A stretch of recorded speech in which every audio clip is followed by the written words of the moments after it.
Welcome to another health and wellness segment. Hi, I'm Dr. David Kerr. It's that time again. It's time for a Mythbuster series where I'll be telling you the facts versus myths in medicine and breaking it down as I always do, just for you. So let's go. Now, for the first point, is it safe to live by the motto no pain, no gain? If you have ever played sports or started an exercise program, you may have motivated yourself with this chant.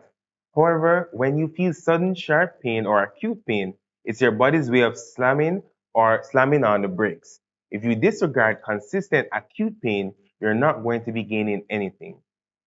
Acute pain is a message to the body that alerts a person to a problem in the system. But what about being sore after working out or playing sports? These activities are expected to cause discomfort, which is different from acute pain.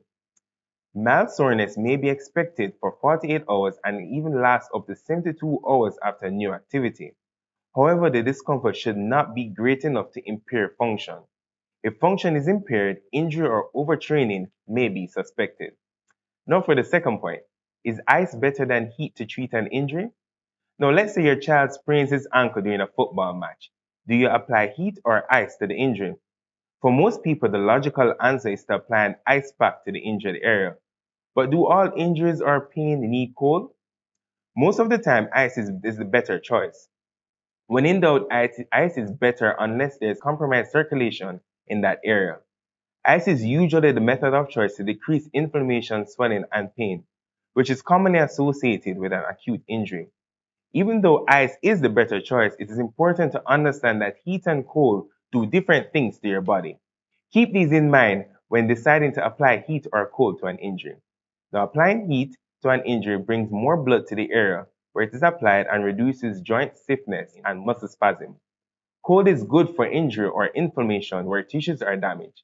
It helps to relieve pain by numbing the affected area and reduces swelling and inflammation and bleeding. Now, for the third point, can you make up for lost sleep? We've all said it before. I stay up late tonight and sleep late this weekend. But can our bodies really catch up on sleep that we have lost? It seems logical to make up for lost sleep, but it doesn't work exactly like this myth suggests. We can make up for a portion of the hours we lose on a weekend, but not all of it. If you only lose 5 hours of sleep throughout the week, you can probably recover most of the 5 hours over the weekend. However, you may not recover all of the lost sleep if you lose over 20 hours. Remember, we need to have at least 7 to 8 hours of good sleep, quality sleep, per night. Now for the fourth point, cell phones damage hearing. Now most of us admit that we can't go a whole day without our mobile phones. Our phones are literally our little lifelines to the world. Surely something as seamlessly harmless as our phones couldn't hurt us, right? Unlike many medical myths, the sobering truth is that cell phones can cause hearing damage. According to studies, cell phone use exceeding 60 minutes per day could result in lasting damage such as high frequency hearing loss. There are other studies to suggest that volume can play a role in hearing damage. To protect yourself from hearing damage caused by cell phones, one tip is to use speaker or hands-free option on your phone to reduce the chances of harmful effects to your ears. Now for the last point, only athletes can get athlete's foot. It seems logical that athlete's foot would only affect athletes, right? But you might be surprised to find out that you don't have to be athletic to catch this infection. It's true that athletes are more prone to athlete's foot, a fungus that likes to grow in between the toes, because many athletes wear closed toe shoes and tend to use community showers. However, anyone who does not take precautions to prevent this fungus can get it. Athlete's foot likes warm, moist, dark places. If you do not get your feet out of shoes and let them air out, you're going to be more prone to have problems with athlete's foot. Now join me next time as you never know when I'll be breaking down some more myths in medicine, just as I do, just for you.